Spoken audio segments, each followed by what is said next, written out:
not my fault, Father. The dreams come to me like stories waiting to be told. Sometimes I wonder if God is trying to whisper secrets to me. Then perhaps that's who you truly are, Joseph the dreamer. Do you really think so, Father?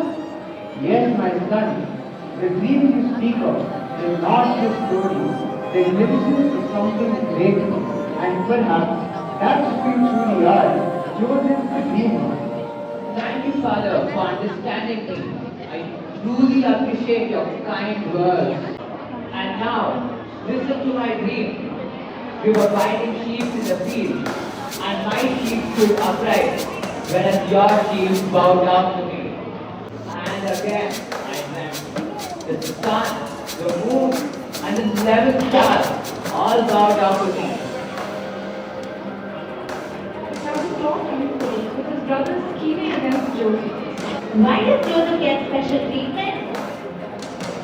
He thinks he is better than us because of his dreams.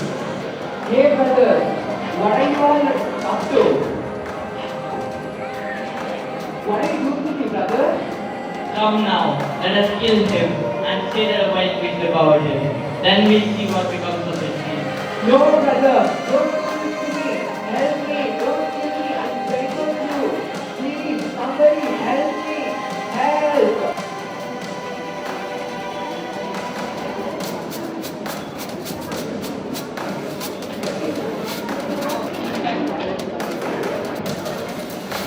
Joseph is sold to the Ishmaelites. Joseph, being young and handsome, drew the attention of Potiphar's wife, and she had a crush on him.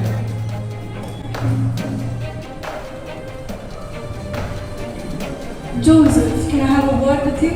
Of course, madam. What is this regarding? A private review of household matters. No, I cannot sin against God according to her.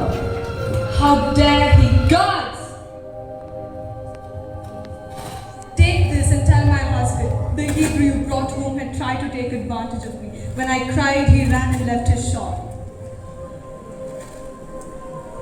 Even in prison, God was with Joseph, and he could foretell the dreams of his fellow prisoners. My friends, what is bothering you?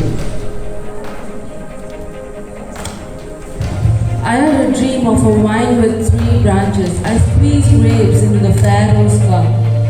This is what. In 3 days, you will serve Pharaoh again. I had a dream of 3 baskets of bread, but birds ate the bread. This is what it means. In 3 days, Pharaoh will punish you. It happened exactly as Joseph said. On Pharaoh's birthday, the cupbearer was restored to his post, and the baker was judged and put to death. But the cupbearer forgot Joseph, and he was in prison for 2 years.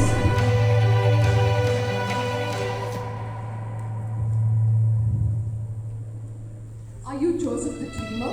Yes, my lord. Can you interpret my dream? I cannot, your majesty.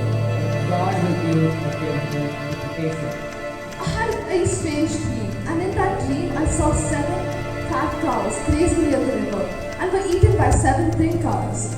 I had another dream in which I saw 7 ears of corn full and ripe growing on one stalk, and 7 other ears of corn sprouted and swallowed the fully grown corn. Your majesty, both your dreams have the same message. God is trying to show what he is about to do.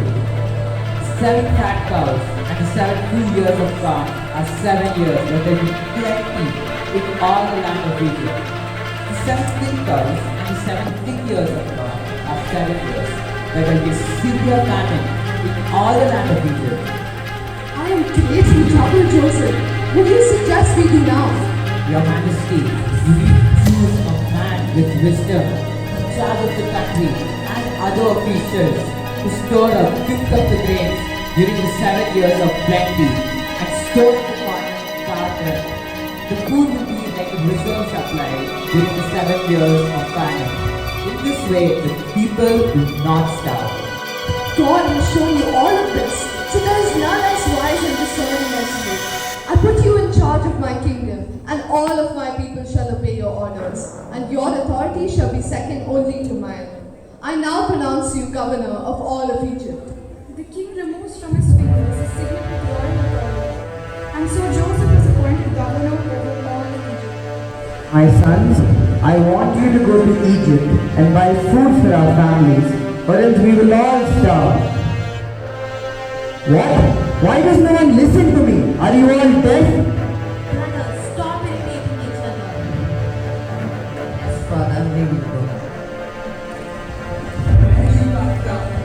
We come from the land of king to buy food, my lord. No, you are all spies. You have come to see the weakness of the land. No, my lord. We have come as slaves to buy grains. We are all brothers and not spies. I still can't believe all of you. We were 12 brothers, sons of one father from the land of Canaan. The youngest of us is with our father, and one is no more. Alright, if this is the truth, then bring your youngest brother to me. Until then, one of you will stay here as a prisoner. Joseph's brothers return to Canaan and present themselves to Jacob.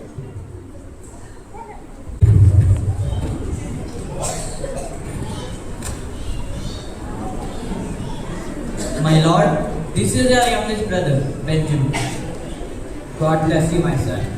Guards, release their brother. Joseph, all of tender heart and love for his father and brothers, could not control his emotions and goes away. The food grains are all packed for their return journey, and a silver cup is placed in Benjamin's sack. Brothers, let's head back to our father. But just as they were leaving, they get caught by the guards with the silver cup which belonged to Joseph. Hey, stop. My lord, I found this silver cup on this side. What? My lord, please allow my younger brother to leave, and I will be your slave for the rest of my life. Joseph could no longer hold his emotions and reveals himself. Brother, I am Joseph. I am still alive. Do not be afraid. God sent me ahead of you to rescue this amazing way and to make sure that you and your descendants survive. Jacob comes and meets Joseph.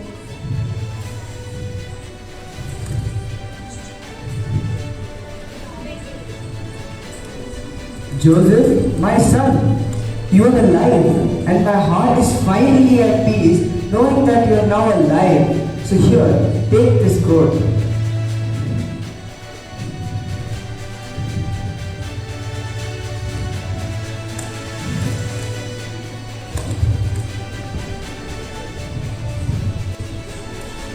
May this remind us that what others mean for evil, God turns for good.